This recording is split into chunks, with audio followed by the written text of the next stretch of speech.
students. How are you? It's Rita Rani Guha, lecturer of chemistry, Milestone College. Today, I want to take a class on chapter 7. Already I have started that chapter. At the last class, I have discussed about some of the special reactions which are not included in redox or non-redox. Today, I want to show the rate of chemical reaction, chemical equilibrium, and one principle. Now, what do you mean by rate of chemical reaction? The amount of product which can be produced from the reactant in a unit time. We know that reactants are converted into product. So the amount of product which is produced in a unit time from a fixed amount of reactants is known as rate of reaction.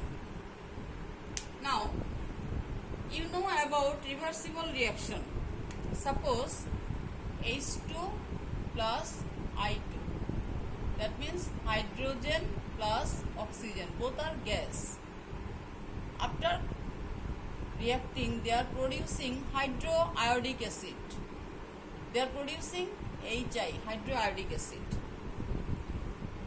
You have seen that here is a reversible sign. That means reactants are converted into product, products are converted into reactant. Such type of reaction is known as reversible reaction. So, what do you mean by chemical equilibrium? Whenever a reversible reaction is going on, that time forward reaction is going on in its own speed, in its own rate, and backward reaction is going on in its own rate, but it is running and running. But once upon a time, suddenly we can find that the rate of forward reaction is equal to the rate of backward reaction. Just this moment is known as the chemical equilibrium of reversible reaction. Have you understood? That means the moment in which the amount of product which is converted from reactant is equal to the reactants which are converted from the product is equal is known as chemical equilibrium. If a reaction goes into equilibrium state, so that year after year it can exist in equilibrium state, if any of its controlling factor is not changed. Now you may ask me, Miss, what is controlling factors? There are three controlling factors on the equilibrium of a reversible reaction. Number one, temperature, pressure, and concentration of the reactant or product. If any one of it is changed, so that equilibrium will be diminished. Equilibrium will be diminished means that time rate of forward reaction won't be equal to the rate of backward reaction. So it's a great problem. What can we do? Can we ensure that all the controlling factors will remain unchanged? No, we can't make this sure. To solve this problem, one scientist named Lecture-4 given a principle. According to his name, this principle is known as Lecture-4 principle. The principle is this: if a change occurs in one of the controlling factors such as temperature, pressure, concentration, etc., under which a system is in equilibrium, the system will tend to adjust itself in such a way so as to reduce the effect of the change. That means if any one of the controlling factor is changed, so that the system automatically will shift in such a way that the effect of this change can be neutralized. So, are you becoming surprised? How is it possible? Okay, I am explaining this now.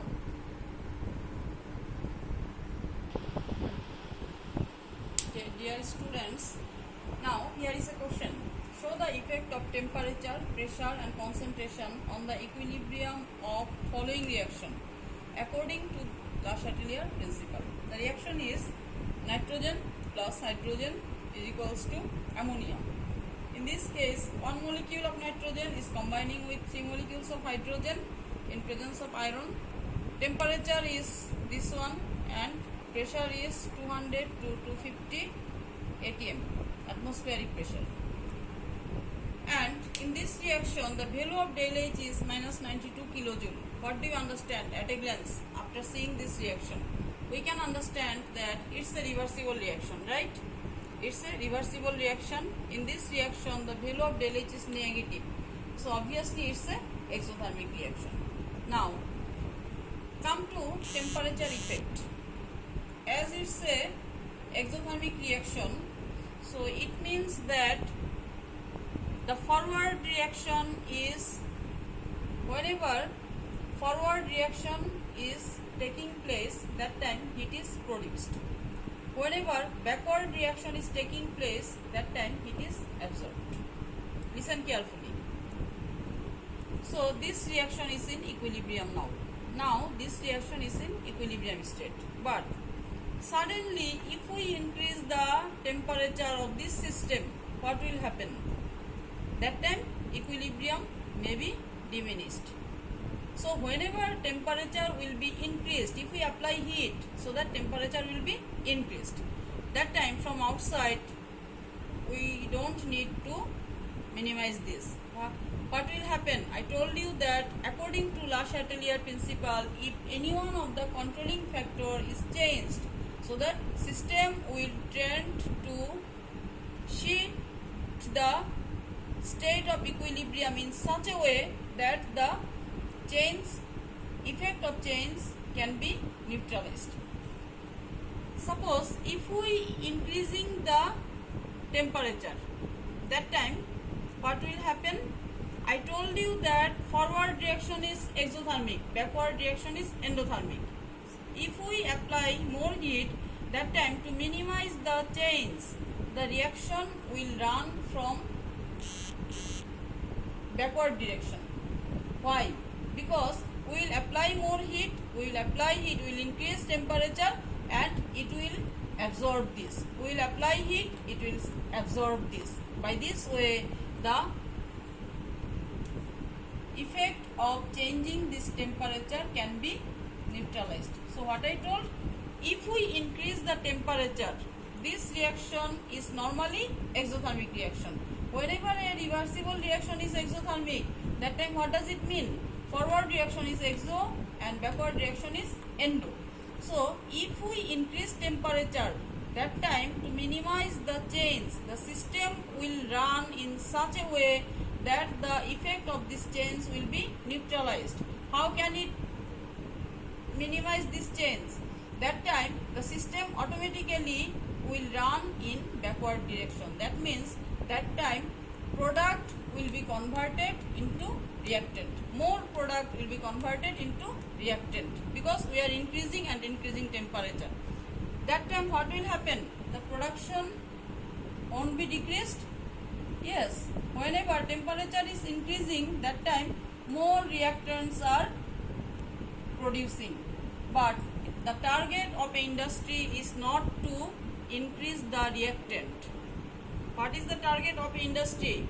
The target of industry is increase the production. Here our production, what is product? Ammonia. Our target is to increase the amount of ammonia. So if we want to increase the production of ammonia, what to do? We have to decrease temperature. Why we have to decrease temperature? Because if we decrease temperature, that time for minimizing this change, the reaction will run to forward direction. As we are decreasing the temperature, the reaction will go to forward direction and more heat will be produced. We will decrease it and they will produce it. By this way, product will be increased. So, if I ask you that what is the condition if we want to increase the production of ammonia in ammonia industry, so that we have to increase temperature. Is that clear? If we increase temperature, production will be decreased. So, to increase the production, we have to decrease the temperature. It is temperature effect. Now, come to pressure effect. In case of pressure effect, there are two conditions. Pressure effect will be found in case of any reversible reaction wherever it is in equilibrium state only in two conditions. The conditions is that all the substances of both reactant and product should exist in gaseous form. Here, all the substances are existing in gaseous form. So, what is the first condition? All the substances should exist in gaseous form. Number 1. Number 2.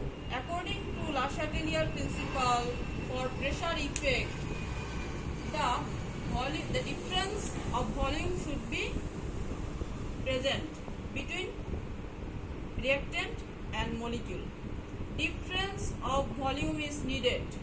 How can we determine the difference of volume? By the mole number. How? You see that in case of nitrogen, no number is given over here. That means it is 1 mole of nitrogen. And here 3 mole hydrogen. And ammonia is 2 mole. Now you see, in case of reactant, there is total how many mole? 1 mole plus 3 mole is equals to 4 mole. And product is 2 mole. So you say, is there any difference of volume in this reaction? Yes, obviously there is a difference of volume. So two conditions are there for existing the effect of pressure. If any one of these is missing, that time no pressure effect will exist over here. In case of this reaction, both are present. All the substances are existing in gaseous form and there is a difference of volume between the reactant and product. The volume of reactant is 4 mole and the volume of product is 2 mole. So obviously in this reaction there is a effect of pressure. Effect of pressure is present.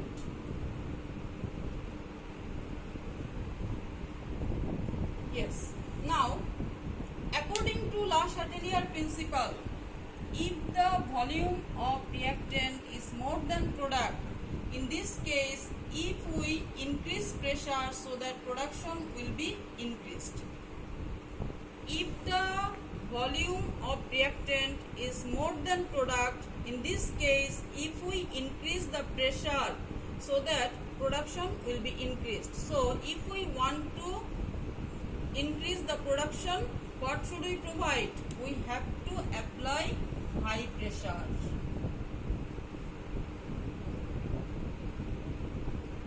Is that clear? So, according to Lecture-4 principle, if we want to increase the temperature of, if we want to increase the production, that time what are the conditions? Temperature should be decreased and pressure should be increased. Why?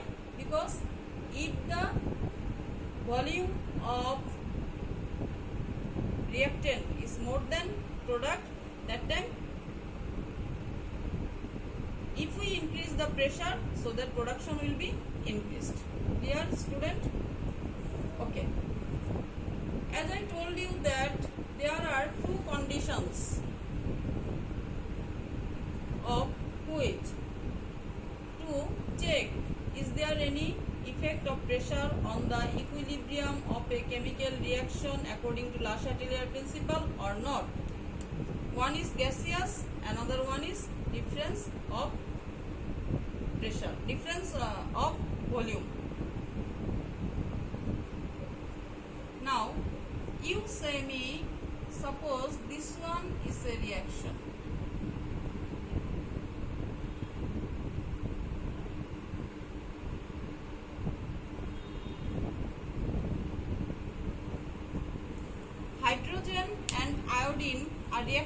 each other and producing hydroiodic acid. In this case, all the substances are existing in gaseous form.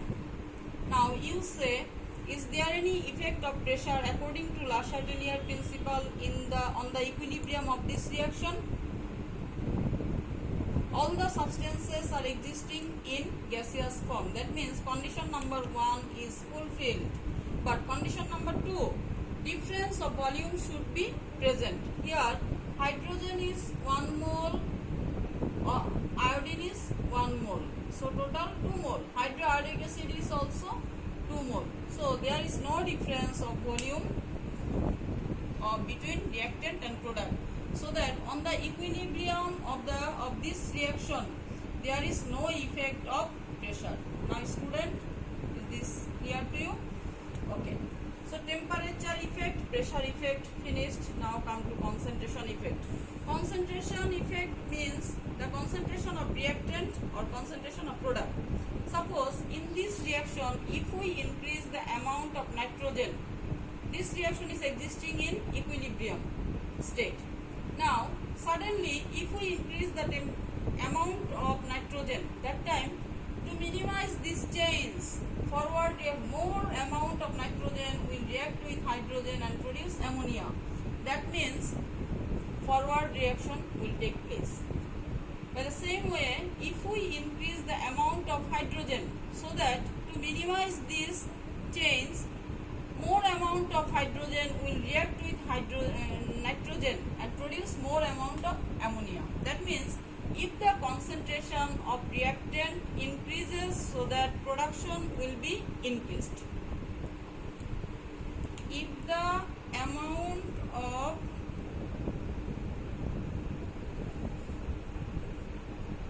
reactant increases, that time production will be increased.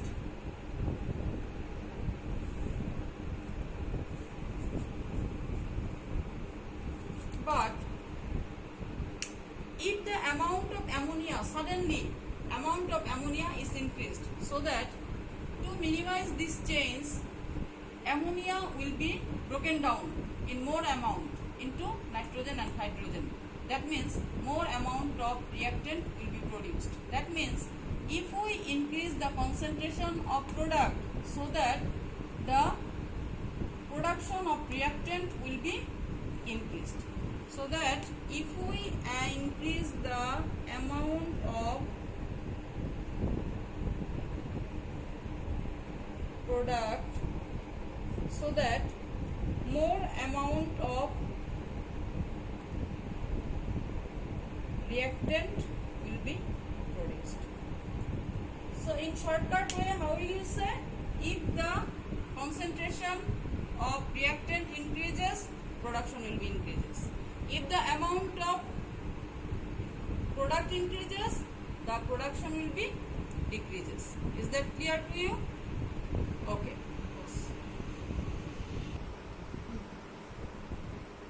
Dear learners, now come to another one reaction. Here nitrogen is reacting with oxygen and producing nitric oxide. You can understand that this one is a reversible reaction. The value of del H is positive. So in this case, this one is endothermic reaction. Now you say, what is the pressure effect? If we increase the temperature, whenever a reaction is endothermic, it means that the forward reaction is absorbing heat and backward reaction is producing heat. So if we increase the temperature, so that what will happen? To minimize the chains, the reaction will run on forward direction and product will be increased. So for getting more amount of product, what should we do? We have to increase temperature.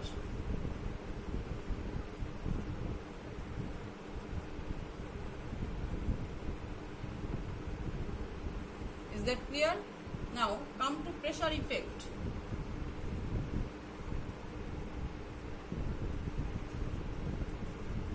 I told you that there are two criteria to determine whether there is any pressure effect or not on the equilibrium of this reaction.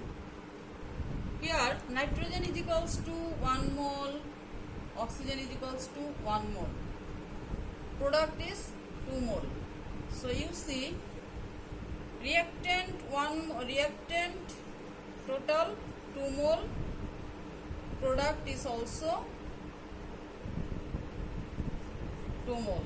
So according to La Chatelier principle, there is no effect of pressure on the equilibrium of this reaction.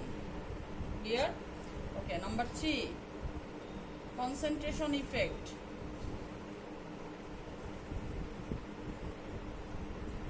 Concentration effect, I told you that if the concentration of reactant increases, so that product will increase.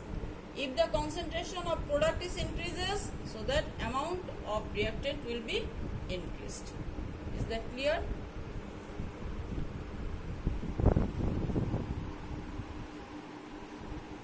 Okay, dear students, today up to this. At the next class, we will start a new chapter, chapter 8. Up to this, stay fine. Thank you.